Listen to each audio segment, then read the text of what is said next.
Kingmakers of Gomwafete in the central region want the security agencies to clamp down on the activities of some land guards they say are terrorizing members of the community. Family Secretary of the Ameri Wusipkedan royal family, Openyin Daniel Osedru, says lives have so far been lost as a result of these attacks. The kingmakers accuse some top police officers, including the former IGP and the CID boss, of being in bed with the land guards. Matilda Bamaga has more. The Gomwafete kingmakers say the land guards have driven landowners away from their properties, destroyed buildings, beat and kill people. Gozalaji and his group not long ago attacked and mercilessly beat a pregnant woman to unconsciousness because they wanted to steal her land. He therefore claimed he and the self-star chief spearheaded in shooting and killing of former Ebusiapi of Gomwafete. The land guards group on Friday, 28th of August 2015, ransacked a whole community, including Fete Kakraba, beating to unconsciousness Nana Amuka, the Ankombarahin of Gomwafete, Francisco Fiba, Ochami of Abor Ewusi royal family, a guy called Van Dam, and many others, and other has been heard from the police. Now, therefore, we jointly and severally see the following action as matter of urgency. One, a swift intervention by the security agencies to arrest those tasked to avert clashes and tension. Two, the disbarments, persecution, and absolute total elimination of every land guard on our land. The land guards, they say, have been terrorizing the people for years, but in more recent times become more brazen. I beg Nanado, he is the boss, to clear all the land guards from Gomwafete. Other than that, we will check with them. So when he hears that something has been gone on at Gomwafete, he shouldn't talk. We want you to act for us using gun. 47 graph, this team, AK-47. How these people are controlling such a gun? They mentioned some top police officers they said were offering support to the land guards, and they indicated they would prefer that the military is brought in to bring the situation under control. We had a meeting with Bright Odro, for instance, at the police headquarters. Which Bright Odro are you talking about? The former head of CID. Okay. At that time, he was the welfare commander or something like that. And he invited somebody like CID, some of the land guards were there. And we told him our concerns, but he never did anything about it. We also hear that the former IGP Kudalo had some 400 plots of land at the place. You see, and the land guard, Kwesi Alaji, brags even at the police station, and nobody can touch him. Wow. Yes, and that's he pays them. The Gomwafete kingmakers wants the president to show interest in the matter, as it poses serious threats to national security. The former rector of the Ghana Institute of Management and Public Administration, Professor Stephen Adai, is challenging public officials who feel they are underpaid to resign. Professor Adai says a low salary is no justification for any such official to engage in corruption. He was addressing the perception that public officials have no choice but to engage in such practices as they are paid very little. Speaking on Joy FM Super Morning Show on Wednesday, he said corruption of any kind could not be tolerated. I don't think, and let us underline, anybody has any excuse to be corrupt. If you think that you have gotten a job and they won't pay you, resign. I mean, don't let us try to give justifications for why people are corrupt and they are corrupt. In fact, those people who really take more money are not those in need. Commenting on the current standards of education in Ghana, Professor Stephen Adai said the Ghana Education Service was failing in its responsibility of supervising teachers. He believes the organization is no longer what it was made out to be. 42 days on the average teacher in Ghana in basic school doesn't show up. 42? It may be have improved, but the last time I studied, and we were among the worst in the whole of sub-Saharan Africa. The child who goes to school for 3 to 4 years in Togo and Ivory Coast speaks French and writes French. Our people finish junior high school, and 66% of them are are functionally illiterates. And we sit down there, and we have Ministry of Education, we have about 400 directors of education people in Ghana, and they are only, by what they are doing to our children, criminals. In other news, the president, Nana Addo Dankwa Akufo-Addo, says he expects a drastic reduction in the cost of doing business and the formalization of Ghana's economy in the coming days following the launch of the National Digital Property Addressing System. Among other things, the addressing system is also expected to enable a widening of the tax net and also open up more business opportunities. The president said this when he launched the National Digital Property Addressing System, the second of 3 initiatives, including the Ghana Card, the MPP government believes would help transform the Ghanaian economy. We'll bring a lot more from Latif Idris. The digital address system was among the issues the then opposition New Patriotic Party campaigned on in the run-up to the 2016 general elections. Speaking at the launch, President Akufo-Addo said it is a fulfillment of a campaign promise. We expect that these initiatives will help formalize and transform our economy and the way business is conducted in the country. Our focus today, Your Excellencies, ladies and gentlemen, is the launch of the National Digital Property Addressing System. Over the years, we've been accustomed to using landmarks as the means of giving directions of the location of a property. The blue kiosk, the Wache cellar, the Kofi Brookman cellar, and that big tree at the junction have become reference points for giving out locations. Today marks the end of an era and the beginning of a new one. Chief Executive Officer of Vocalcom, the IT company that designed the address system, has assured Ghanaians their civil liberties will be respected even as they work closely with Ghana Post to digitize the country's economy. Speaking to JoyNews after the launch, Osei Efrifa said a data privacy committee has been established to prevent unauthorized access to the information that has been collected to build the platform. In fact, when we made the presentation to Cabinet, the first question the President asked was on this same topic of privacy. The President has made it his top priority that privacy be respected in this platform. So much so that a Cabinet memo was issued for us to formulate a committee, a data protection committee to govern the whole process, the way we handle the data. The overriding governance document for this platform really is the Data Protection Act. When you look at every creative that is going out, every communication that is leaving for this particular project, it says your data is protected under the Privacy Act, the Data Protection Act. We are on the pain of being prosecuted if we mishandle the data. So people can be assured that we are under no circumstance are going to mishandle the data, nor are we going to allow the data to fall into the wrong hands. It is our primary responsibility.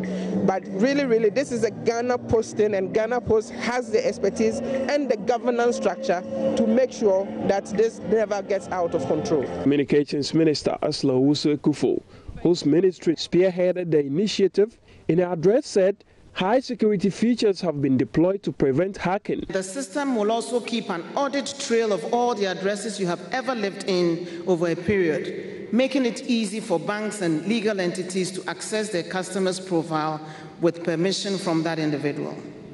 Cybersecurity issues have also been addressed in this system, and high-level security features and firewalls have been deployed to prevent hacking and intrusion.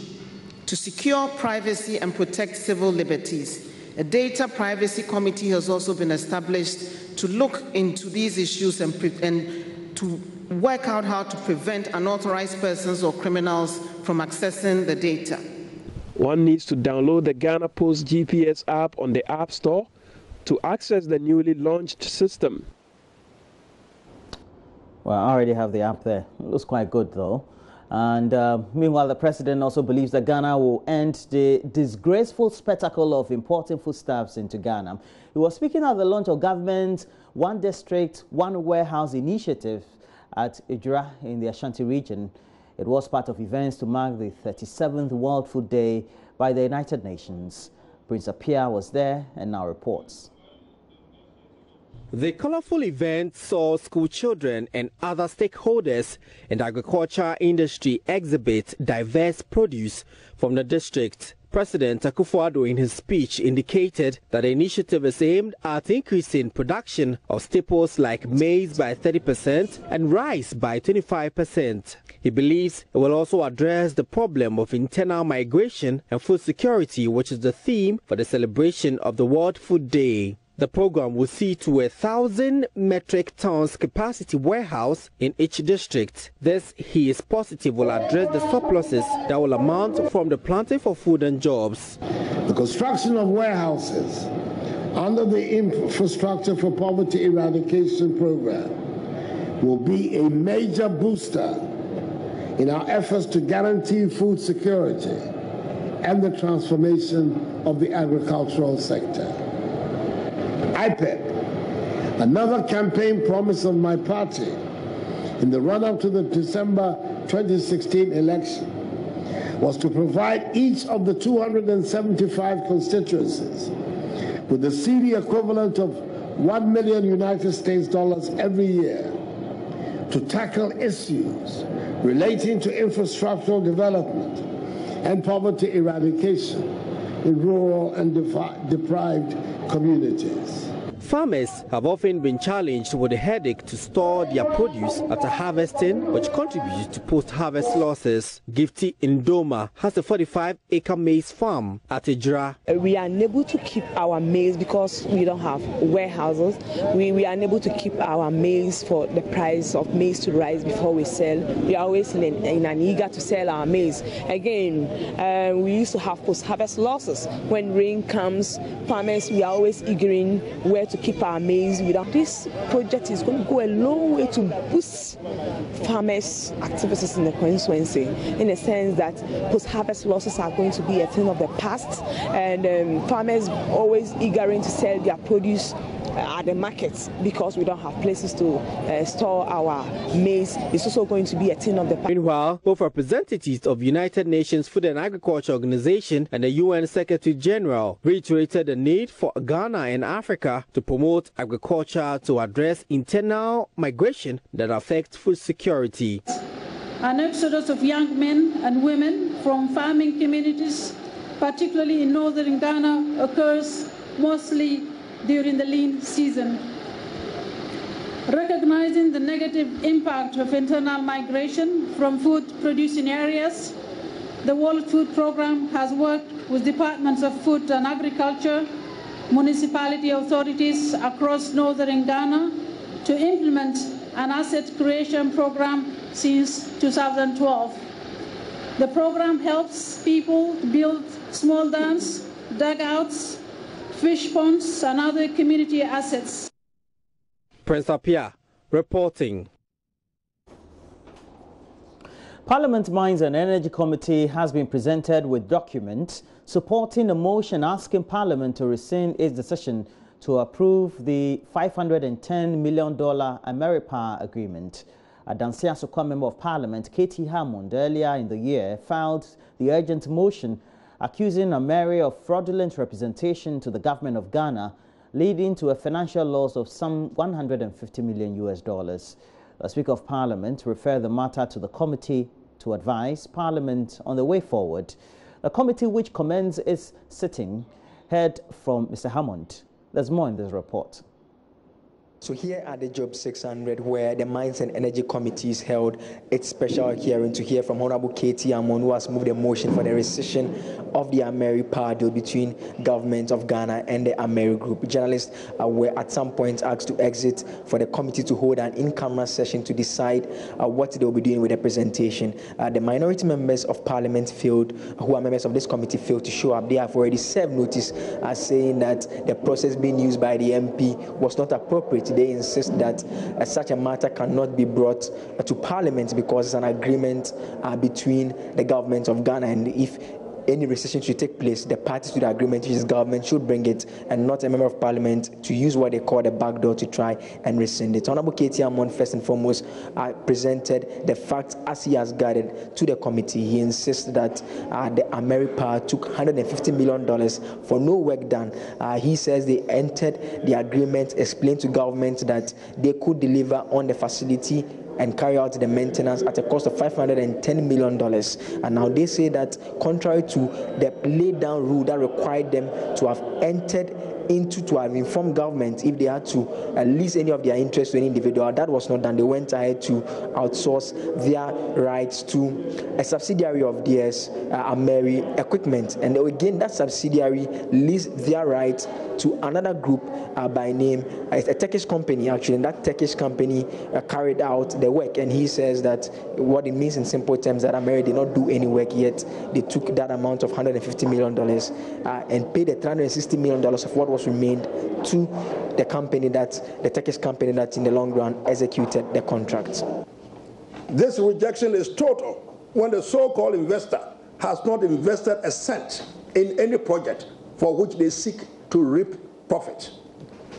Mr. Chairman, it is in view of these developments and the acts of gross misrepresentation that I moved on that occasion that this Parliament rescinds its decision to approve the build, own, operate, and transfer agreement between the government of the Republic of Ghana and the Ameri Middle East Resources Investment Group as Ameri Energy for the installation of those turbines. So another issue that has become very topical in relation to this agreement is as to whether Parliament has the power to rescind a decision taken by a previous Parliament, and that issue was also addressed. Contrary to the view that once Parliament has ratified the agreement, it is out of place for Parliament at a later date to rescind that decision. May I refer the committee to the constitutional provision Article 103 clause 3 of the Constitution, and with your permission to read. Committees of Parliament shall be charged with such functions, including the investigation and inquiry into the activities and administration of ministries and departments as Parliament may determine, and such investigation and inquiries may extend to proposals for legislation. Even in the course of the execution of an agreement that has been duly ratified by Parliament, should irregularities and misrepresentations be observed and alleged, which utterly vitiate the agreement, it is not out of place. It is in place, it is proper, and it is within the constitutional mandate of Parliament to take the necessary steps to rescind it. And so what the committee is doing, and the urgent motion that is moved by Honorable Katie Hammond, I fully subscribe to it, and I would appeal to our members to give the full support in the best interest of the country, what will inure to the benefit of the country. Members of the committee then asked journalists present to exit to enable the committee to have an in-camera session. That lasted for about an hour, and information that we are picking is to the effect that the committee is expected to engage the former Power Minister, Dr. Kwabena Donkor, later on before it decides what its recommendation to the Parliament will be as to whether they should agree with the motion by Honorable Katie Hammond or they should perhaps disagree with it entirely. Reporting for JoyNews from Parliament, I am Joseph Akable. And before we go, traders at the Tepa Abotoase market in the Biakuya district of the Volta region, they are unhappy about the poor state of one of the biggest markets in the district. The traders blame previous local governors for failing to invest in the markets where the assembly reportedly generates its highest revenue. They want the president to nominate a chief executive for the district, so they can't table their grievances before them. Fred Kwame has this report. Tapa Abotoase hosts one of the oldest markets in the Volta region. Traders from other parts of the country do business here. As one of the biggest in the Biakoya district, the Tapa Abotoase market generates arguably the highest revenue for the district assembly. However, very little has been done to develop the market. One major challenge, according to traders, is poor access road to the market. Also, inadequate sheds have compelled traders to display their produce in the open.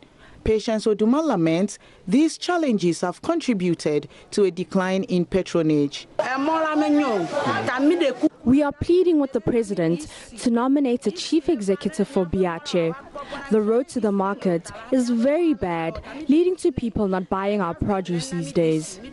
We believe the road will be constructed when we have a DC. Meanwhile, sanitation in the market is poor, with 2 waste bins overflowing with rubbish. The assembly member for the area, Daniel Fazi, fears the situation may lead to cholera outbreak. This even the boiler container, because there's no road access where they have put the boiler containers. So the boiler container, the people cannot come and take the containers there. So the containers are there, pile up with the rubbish there.